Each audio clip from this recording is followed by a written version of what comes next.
Good morning, Magic Tribe. It feels amazing to be back, and I hope that this message is, well, greeting you on this day of your life so far. And if it's not yet, I hope it soon will be. Hello, Sandra G. It's beautiful to see you, and I am super excited to be back here. I cannot even explain to you guys the amount of things that have happened, changes that we have gone through here, realizations and epiphanies, and I can't even really explain to you the amount of spiritual growth. Say hello to Thor and Stella. They're completely crashed out on the couch, having the best day of their life as well. So, let me get a drink really quick. Your guys' level of excitement is uber contagious. And I'm sending it all back to you tenfold. Today, we are going to be discussing our sacred contracts and the fact that they've been fulfilled in one way, shape, or form as of yesterday. Welcome to the new paradigm, my friends. This is the world we created. So take a good look around you. Is it what you asked for? Do you need to rephrase that and ask again? Hello, Robin. And hello, husband. It's good to see both of you. And listening while driving is probably a good idea. I love to join you on your commute to work. I will soon be commuting to work myself, so I decided to hop on right now. And back to sacred contracts. It seems we all made a sacred contract at some point to meet up right now, so you could all hear this message. So why don't we pull a card from the Divine Wisdom deck by Neil Donald Walsh and see what that message from Source is for today. And it is August 9th, 2019. A very significant number. All right, let me see. All my cards are all jazzed to be back, let me tell you. Hopefully they don't spray themselves all over the floor like they usually do.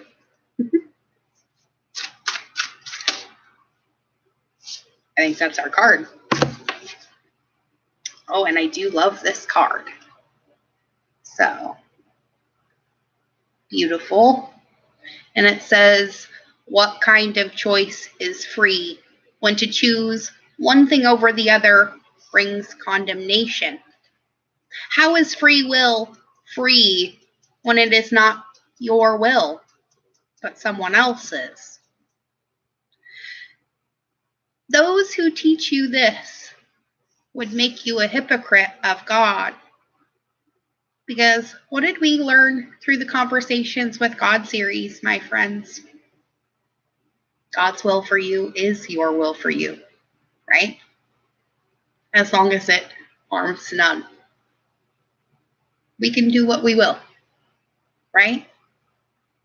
So whatever makes you happy is the right choice.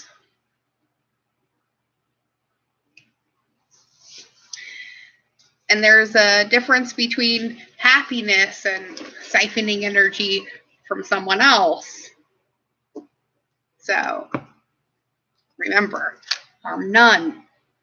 And that includes yourself, most especially. We seriously undervalue the significance of our own self-care. The way you take care of yourself shows everyone else how to take care of you as well. And if you're constantly setting your needs aside for other people, don't you think they're going to set your needs aside for their own as well, because that's the example you gave them, that your needs are secondary? So yeah, then when you start putting your needs first, there's a very quick falling away of the trash in our life, all that is toxic. The vampirism stops. And yes, we're left with significantly less people in our lives, right? But those are the members of our actual soul tribe. They're not the ones showing up just to siphon all of your loving light, because they haven't figured out how to manufacture their own yet. They're there to give it back to you as well, in kind, as we should in every energetic exchange, whether it be eye contact in the grocery store or driving to work, or a full-blown out conversation, or sex, which is the highest level of energetic exchange we have available to us. So if you're constantly having great sex, then you know you are definitely tuned in.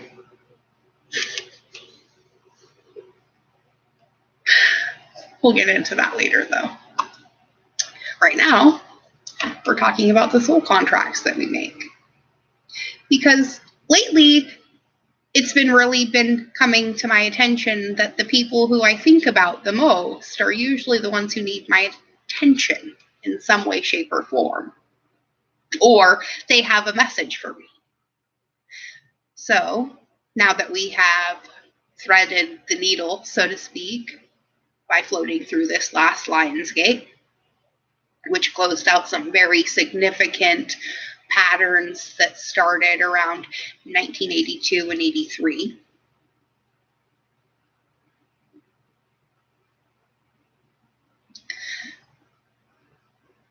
We're realizing something that we have not yet realized before. The way we feel really does set the tune for what we experience.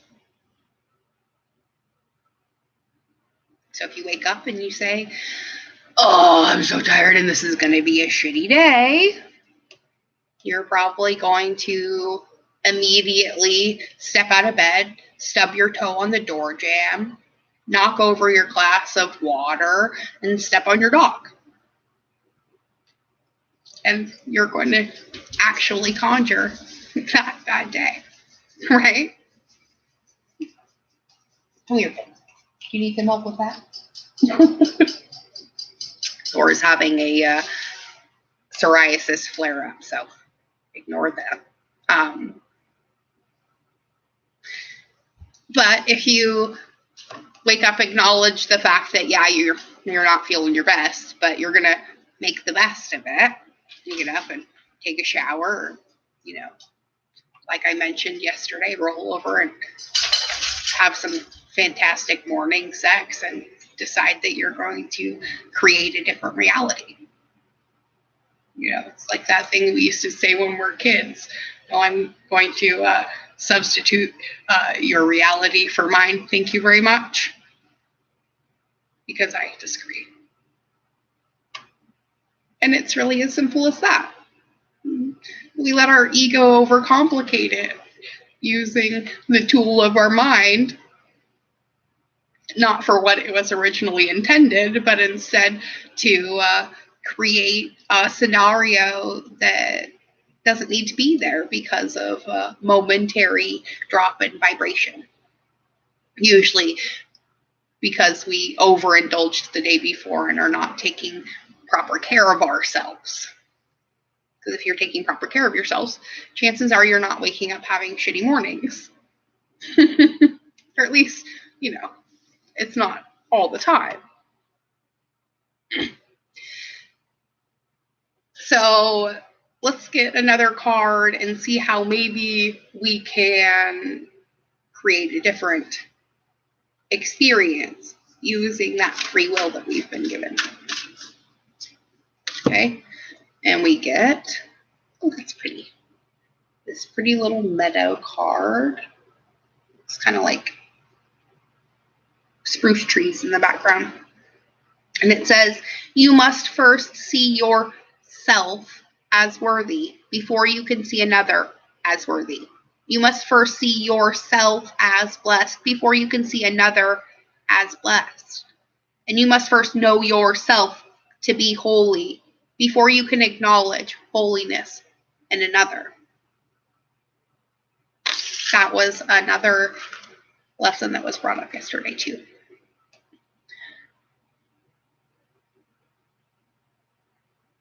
When people like me come on and say things like, I have a message from Source, it's not necessarily something that we do out of ego. It's something we do out of a lack of proper explanation for the fact that we have a message that is for all of us because we are one, right? But we first must embody that message in ourselves before we can project it out to everyone else in a way that's believable, right? So when you get a message, the first thing you must do is embody it yourself. I'm seeing tons of weird little tinkly lights in my camera, and I'm not sure if you guys are actually seeing that on the screen too, or if it's just reflections off of my screen. But it's telling me I'm heading on something today. So let's get one more card and see where this is going to finish out. This and we're getting the great call out. The cliff jump. Are you going to be in a place called fear or in a place called love? Where are you? And where are you coming from as you encounter your life? This is the great question. And remember, those you encounter, you made soul contracts with before you came. So, if you're seeing stuff that you don't like, maybe you should learn the lesson before it gets louder. That is a solid something that I've definitely learned myself, and definitely something I want to help others learn to avoid if possible. Go with your first instinct. It's right every single time. And when you second guess yourself, that's when the universe is going to go, oh, you didn't hear me? Let me turn it up. And then shit goes south real fucking quick. And then you hear the message loud and clear. But then what you do with that message, again, is your free will. You have a right to choose whatever you want. But you cannot avoid the universal law of what happens when you make that choice.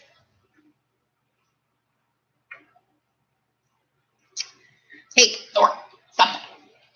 Nobody needs to see that. Excuse me. So, let's see what the Sacred Traveler deck by Denise Lynn has to say about this.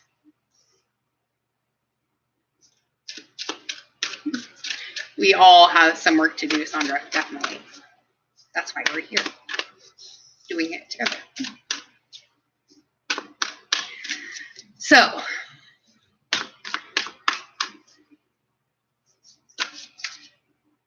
as we encounter life today, we are going to choose love, right? And as a result of that,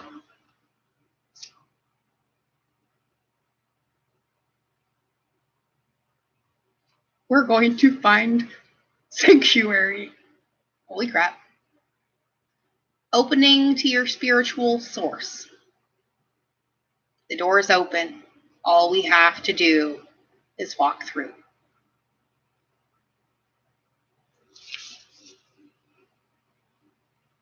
So, let's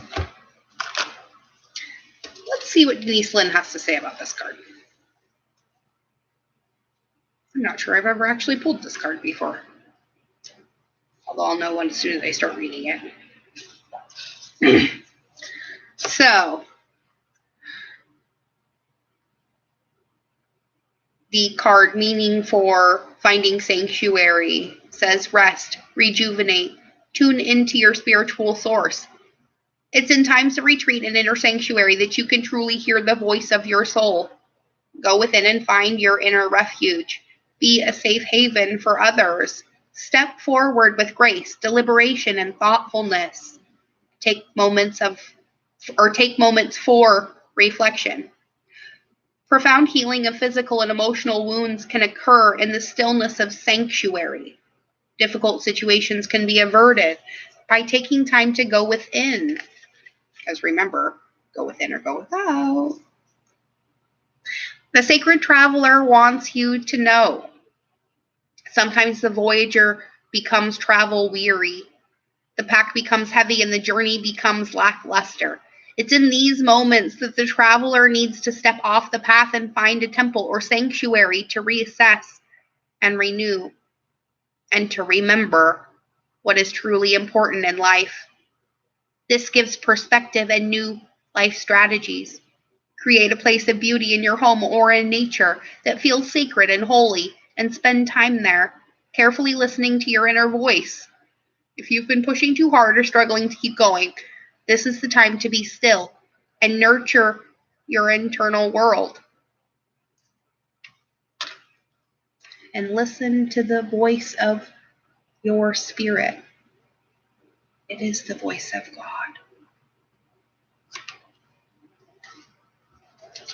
All right, 2 more.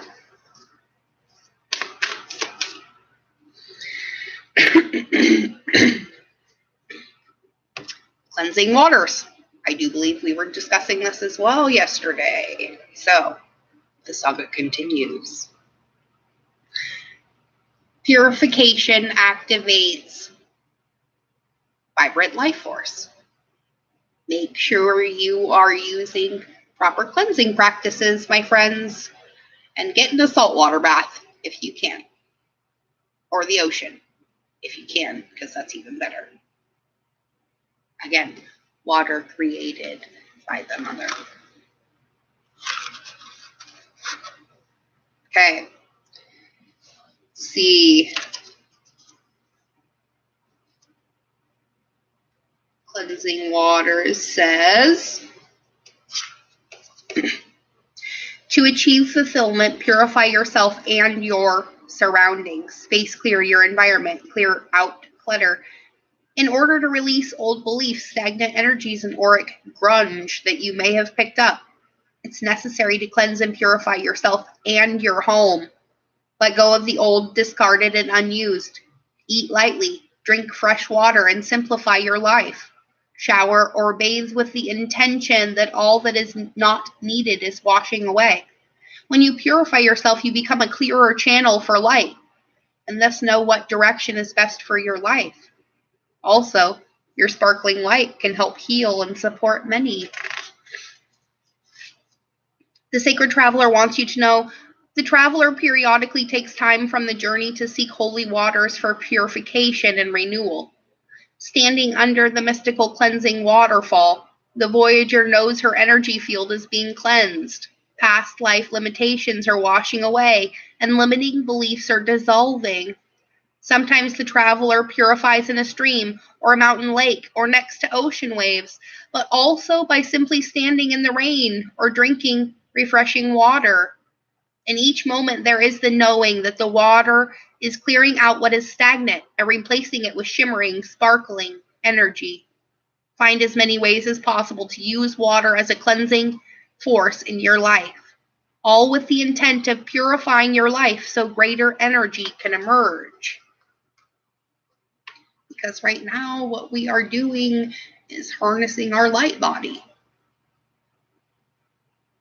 our highest auric frequency, I guess.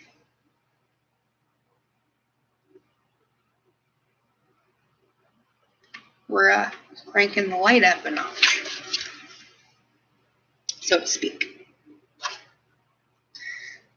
Collectively, although on an individual level, there is definitely varying degrees of brilliance.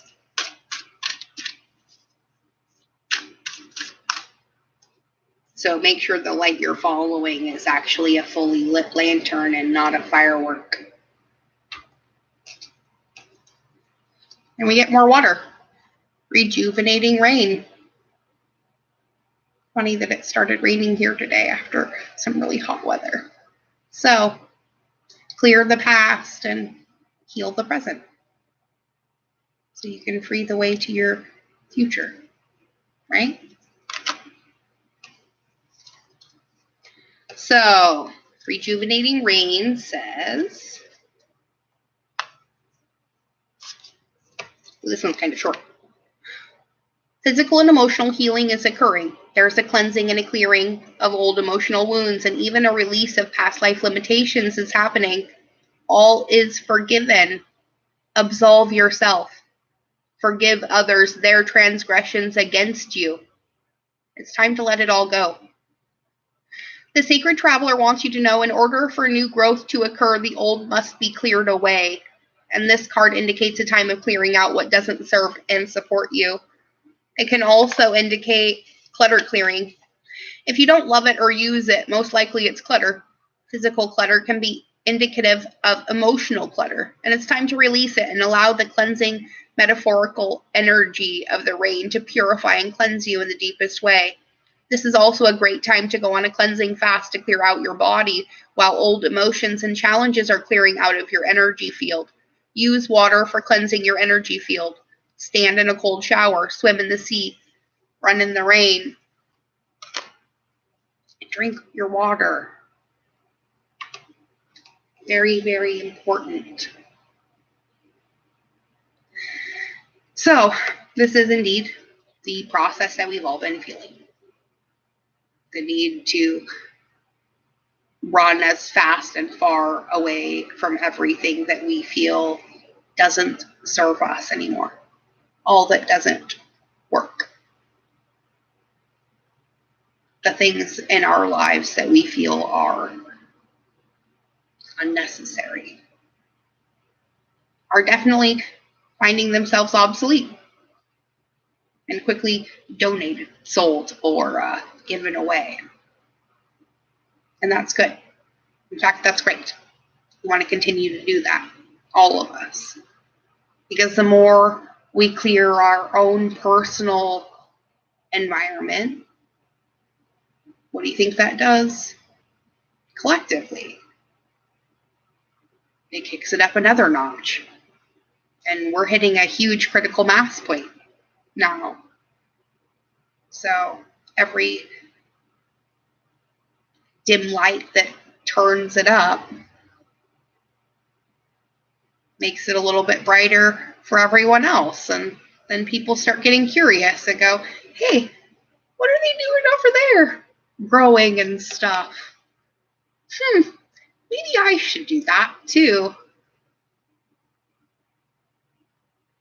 The next thing you know, wake up in a whole new paradigm. So what are you creating today with your soul contracts? Is it going to be something based in love or something based in fear? And fear has many faces, does it not? Make sure you're following your joy today, everyone. And I will be back tomorrow with another magic morning. I wish you all the best. And I pray blessing over each and every one of you and yours. And may favor follow all of you wherever you go. Because remember, Happiness is your birthright, and miracles happen all the time. You are my favorite one. Bye, everybody.